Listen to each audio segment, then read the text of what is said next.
안녕하세요. 7살 난 딸 하나를 키우고 있는 30대 워킹맘입니다. 남편하고는 얼마 전 완전히 남남이 되었고요. 솔직히 좋은 이야기도 아니다 보니 어디서부터 어떻게 시작해야 하나 감이 잘 안 오긴 하는데 그래도 한번 그간 살아온 날도 돌아볼 겸 제 이야기 좀 해보겠습니다. 두서가 없더라도 들어주세요. 남편하고 헤어지기 전까진 같이 식당을 했지만 처음 만난 건 회사에서였어요.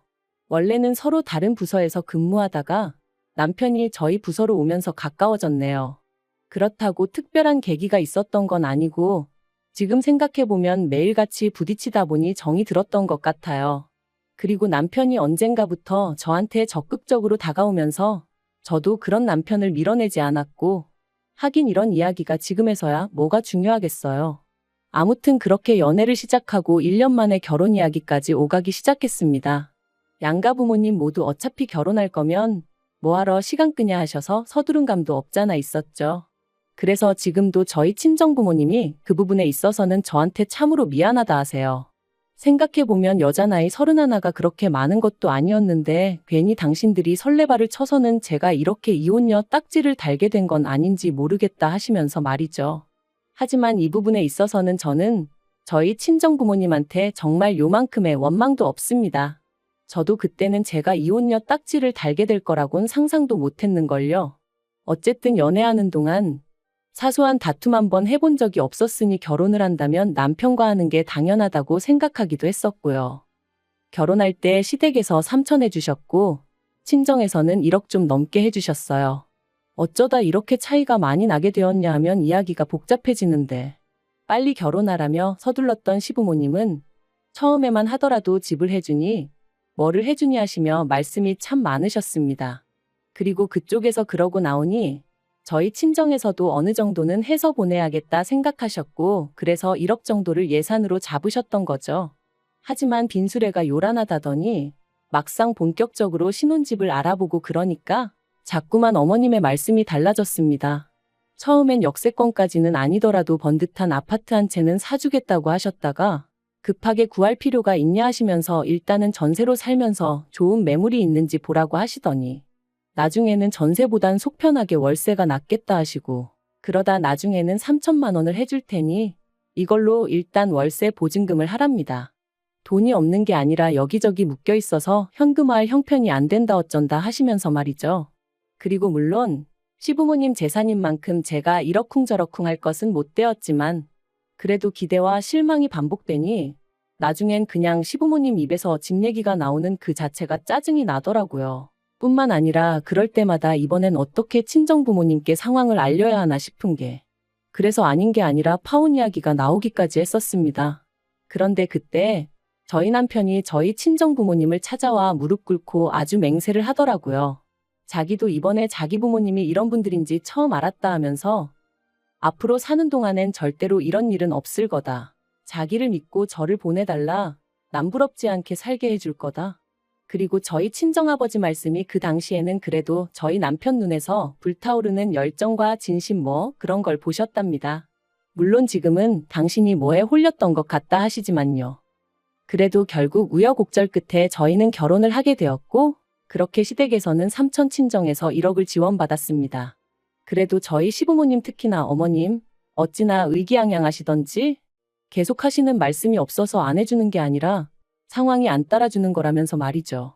그런데 그때는 저도 기대랄 게 아예 없었기에 네 하고 그냥 한 귀로 듣고 한 귀로 흘렸어요. 그냥 저는 저대로 남들 하는 만큼 며느리돌이만 하자고 마음을 먹었고요. 그러다 제가 결혼한 지 3년 만에 어머님한테 아주 질려버리게 된 일이 있었으니 그건 바로 저희 친정아버지가 저에게 출산 선물로 차를 사주셨을 때였습니다. 친정아버지께서 애가 태어나면 어쨌든 집에 큰 차 한 대는 있어야 한다 하시면서 차를 한 대 사주겠다 하셨거든요. 그리고 저는 처음엔 정말 극구사양했습니다. 이미 저나 남편이나 각자 끌고 다니던 차가 있기도 했고 차를 사더라도 저희 능력으로 사야지 친정부모님한테 손을 벌릴 수는 없다고 생각했죠. 하지만 친정부모님께선 마침 가게 일도 술술 잘 풀리고 있는 만큼 이 정도는 해줄 수 있다 하시며 거절하지 말라셨습니다. 이런 것도 능력될 때 해주는 거지 나중엔 저희가 사달라고 해도 못 사줄지 모른다 하시면서 말해요. 그래서 결국 저는 못 이긴 척 감사한 마음으로 받겠다 했는데 옆에 있던 남편이 어찌나 좋아하던지. 그리고는 말하기를 제가 아이 낳고 육아휴직에 들어가면 사실 운전할 일이 많이 없을 거 아니냐면서 그러면 자기가 종종 끌어도 되겠냐고 묻더라고요. 그래서 그럼 당신 차는 어쩌고 했더니 내 차는 처제주면 되잖아 그러는데 나름대로 그것도 방법이겠다 싶었어요. 그래서 좋은 게 좋은 거다 싶어. 남편도 그렇고 저도 그렇고 저희 친정 부모님도 그렇고 새 차의 주인이 누구냐에 대해선 크게 개의치 않기로 했죠. 그런데 정작 어머님께선 남편 차를 어떻게 처리할지를 두고 어떻게 당신과 상의 한마디 하는 사람이 없냐며 크게 화를 내셨습니다. 그리고는 덧붙이시기를 그 차를 사던 당시 어머님이 현찰 600만 원을 보태주셨었다면서 그러니 그 차의 소유권이 어머님한테도 있는 거라며 제 여동생을 줄 거면 그 600만 원을 토해내라는 거예요. 얼마나 어이가 없던지. 그래서 남편한테 어머님이 그렇게 말씀하시니 당신은 그냥 계속해서 당신 차 끌고 다니라 했습니다. 친정아버지가 사주시는 새 차는 그냥 내가 끌고 내가 타던 차를 여동생에게 주는 게 맞는 것 같다면서 말이죠. 그랬더니 남편이 그냥 어머님한테 600만 원 드리고 원래 하기로 한 대로 하면 안 되냐대요. 그래서 그건 내가 납득이 안 돼서 싫다 했습니다. 당신 총각 때 보태주신 돈을 그것도 빌려주신 것도 아니고 그냥 주신 거라면서 이제 와서 왜 그러시는 건지 이해가 안 된다고. 그러니 못 드리고 드리기 싫다 했죠. 그랬더니 남편이 그러지 말고 용돈 드린다 생각하면 안 되겠냐는데 거기서 짜증이 팍 나더라고요. 솔직히 이렇게까지 비교는 안 하려고 했지만 남들은 며느리가 임신했다고 용돈 주고 애 낳을 때 되면 산후조리 비용도 대주고 그런다던데 저희 시부모님은 그런 거 제 앞에서 입도 뻥끗 안 하셨어요. 그래도 뭐 사람마다 사정이 다른 거니까 그러려니 했지 서운한 기색 단 한 번도 내비친 적이 없었거든요. 그런데 이제 뭐 돈까지 내놓으라 하니 제가 기분이 어땠겠어요? 그래서 남편더러 그런 뻔뻔한 소리는 좀 하지 말라고 했습니다. 임신 내내 좋은 것만 보고 좋은 것만 들으려고 노력했는데 막판에 어머님이나 당신 때문에 스트레스 받기 싫으니까 조심 좀 하라면서 말이죠. 그랬더니 남편도 더는 말은 안 했지만 생각할수록 어머님 심보가 어찌나 얄밉고 괘씸하던지 정말 그나마 그래도 남편을 세상에 있게 해주신 분이니 잘해드려야지 했던 마음이 아주 산산조각이 나는 기분이었네요. 그리고 한편 지금으로부터 3년 전 저는 고민 끝에 퇴사를 했습니다. 쉬운 결정은 아니었지만 코로나로 인해 친정 부모님의 가게가 휘청이기 시작했고 회사는 회사대로 인력 감축이다 뭐다 말이 나오기 시작했는데 저랑 남편은 사내부부다 보니 이래저래 불안한 말들이 들려오더라고요. 참고로 회사가 규모가 크지 않다 보니 듣고 싶지 않아도 들려오는 이야기들이 많았죠. 아무튼 그래서 고민 끝에 제가 회사를 나왔습니다. 그리고는 그간 친정부모님이 운영하시던 가게를 어떻게 하면 보다 효과적으로 운영해 나갈 수 있을지 고민하면서 친정어머니랑 같이 신메뉴를 개발하고 정말이지 눈코 뜰 새 없이 바쁜 나날들을 보냈던 것 같아요. 그리고 다행히 정말 고생 끝에 낙이 온다더니 코로나가 잠잠해지기 시작한 무렵부터 조금씩 가게의 분위기가 달라지는 게 느껴졌습니다. 소위 흐름을 타는 게 느껴졌달까요? 젊은 사람들 사이에서 맛집으로 꼭 한번 가봐야 하는 집으로 입소문이 나기 시작하면서 언젠가부턴 가게가 문을 열기도 전에 사람들이 와서 줄을 서기 시작하대요. 그리고 얼마 지나지 않아서 여러 업체들로부터 프랜차이즈로 한번 키워보지 않겠냐는 연락까지 오기 시작했고요. 그리고 가게 상황이 이렇자 하루는 남편이 제 눈치를 살살 보더니 자기도 회사를 관두고 저희 가게 일을 도우면 어떻겠냐 물어왔습니다. 솔직히 처음엔 당황스럽기도 하고 남편의 그런 제안이 탐탁치 않았던 게 사실이에요. 가게가 언제까지 잘 될지 모르겠는 상황에 저는 남편이라도 비교적 안정적으로 직장 생활을 이어나갔으면 했으니까요. 하지만 남편은 저더러 저도 직장 생활을 해봤으니 자기 기분을 알 거 아니냐며 언제까지 남 밑에서 일만 해야 하냐고 자기도 뭐 주체적으로 일을 하고 싶다나요? 그래서 남편에게 착각하지 말라고 식당 일에 합류하더라도 당신은 여전히 우리 부모님 밑에서 일을 해야 하는 거다. 회사나 별반 다르게 없을 거다 했죠. 그랬더니 그런 말 굳이 안 해도 무슨 소린지 이해한다면서 하지만 회사 상사랑 장인 장모님이랑 같냐 그러는데 솔직히 어쨌든 돈 벌러 왔을 땐 같다면 같은 거지 또 다를 건 뭔가 싶대요. 하지만 그때는 남편에게 그렇게까지 냉정하게 말은 못했어요. 그냥 일단 알겠다 부모님께 여쭤보겠다고만 했죠. 그리고 친정부모님께선 그렇지 않아도 가게가 좀 더 자리를 잡으면 아예 저를 믿고 맡겨보려 하셨다며 남편이 옆에 있으면 얼마나 의지가 되고 도움이 되겠냐고 그렇게 하게 하라시는 거예요. 그래서 조금 찝찝한 마음이 없잖아 있었지만 결국 남편이 회사를 관두고 식당 일에 합류하는 데 있어 동의를 해주고 말았습니다. 그런데 문제는 남편이 가게 일을 시작한 이후부터였어요. 친정부모님은 이제 쉬엄쉬엄 일을 하고 싶다 하시며 가게에 나와 계시는 일수를 줄이겠다 하셨거든요. 그리고 저도 그 부분에 있어서는 아쉬울 것도 서운할 것도 전혀 없었죠. 오히려 잘 됐다고, 잘 생각하셨다고 했으니까요. 그리고 친정부모님은 한 가지 조건을 더 거셨는데 가게 메뉴의 기본이라고 할 수 있는 양념장, 저희는 비법 소스라고 불렀는데 아무튼 그건 어떻게 만드는지 절대로 못 알려주신다고 그러니 필요하면 저희더러 사다 쓰라고 하셨죠. 남편이 합류하고 3달쯤 흘렀을 때부터는 친정부모님은 일주일에 한두 번 정도만 가게에 얼굴을 비추셨고 비법 소스를 만들어주시는 대신 달에 150만 원을 받아가셨어요. 그리고 이 안에는 재료비에 친정부모님의 수고가 들어가 있었으니 저는 결코 그 돈이 많다고 생각하지 않았습니다. 실제로 저희가 그 소스 덕분에 버는 수입은 저희 두 사람이 직장을 다닐 때보다 많을 땐 2배 가까이 되었으니 시쳇말로 남는 장사면 남는 장사였지 결코 손해는 아니었죠.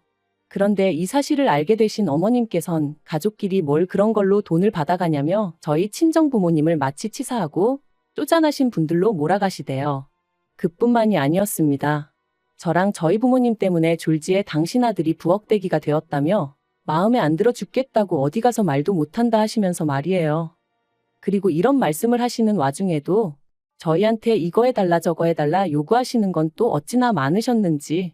솔직히 저희 친정부모님의 비법 소스 덕분에 돈을 벌었으니까 그 돈으로 어머님이 좋아하시는 이것도 해드리고 저것도 해드릴 수 있었던 건데 그런 건 또 전혀 생각을 안 하시는 눈치였어요. 지금 생각나는 대로 하나둘 하소연을 하다 보니 좀 두서가 없긴 한데 따지면 따질수록 저희 어머님은 정말이지 당신 입장밖에 모르시는 그 와중에 주제 파악은 안 되시는 분이셨네요. 그래서 결국 올해 초 남편에게 수익 구조를 다시 정하자고 말을 꺼냈습니다. 남편은 월급제로 그리고 친정부모님께는 비법 소스를 만들어주시는 거 외에 제가 그 비법 소스에 대한 사용료를 드리겠다 했죠. 간단하게 용돈을 더 드리겠다 하지 않았던 건 그럼 보나마나 시부모님 특히나 어머님께서 가만히 계실 리가 없었기 때문이고요. 그랬더니 남편이 자기가 왜 월급제냐며 화들짝 놀라더군요. 그래서 솔직히 당신이 나와서 하는 게 뭐가 있냐고 주방에서 일을 하기라냐 그렇다고 요리를 할 줄 아냐. 와서 내내 카운터만 지키고 있고 어쩌다 손님 테이블 치우는 거 거드는 정도만 하지 않냐.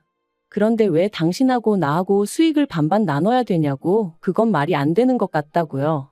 그리고 걸핏하면 우리 부모님한테 돈 드리는 거 가지고 어머님이 감나라 배나라 하시는데 솔직히 듣기 무척 거북하고 짜증난다 했습니다.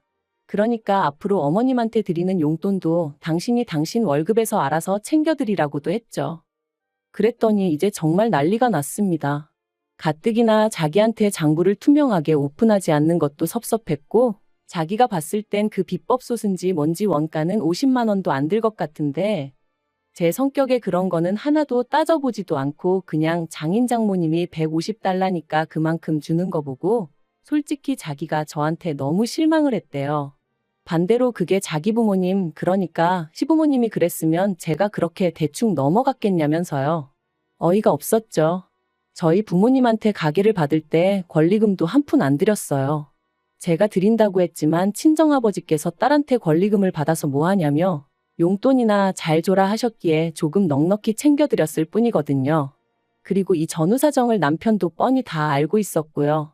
그런데 피는 못 속인다더니 누가 어머님 아들 아니랄까봐 자기한테 불리한 건 싹 다 잊어버리고 모른 척하고 그냥 자기 기억하고 싶은 대로만 기억하면서 상대를 나쁜 사람으로 몰아가니 말이 통하지가 않았죠.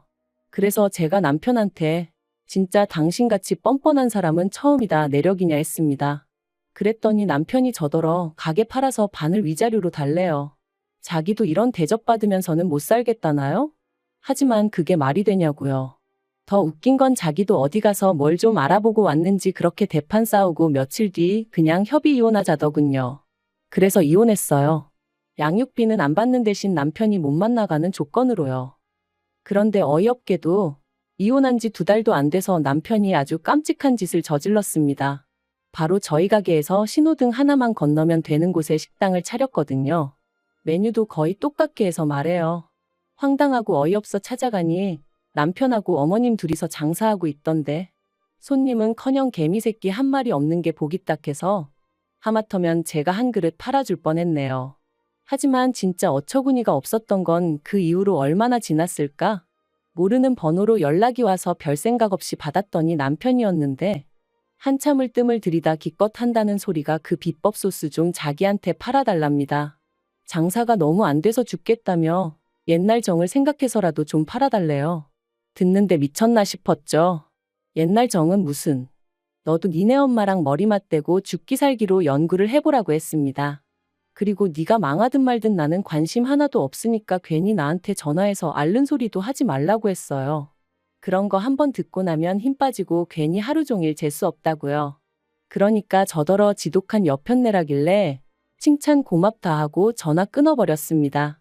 그 나이 먹도록 아직도 세상사가 자기 뜻대로 풀리는 게 아니라는 걸 모르는 건지 한심할 뿐이에요.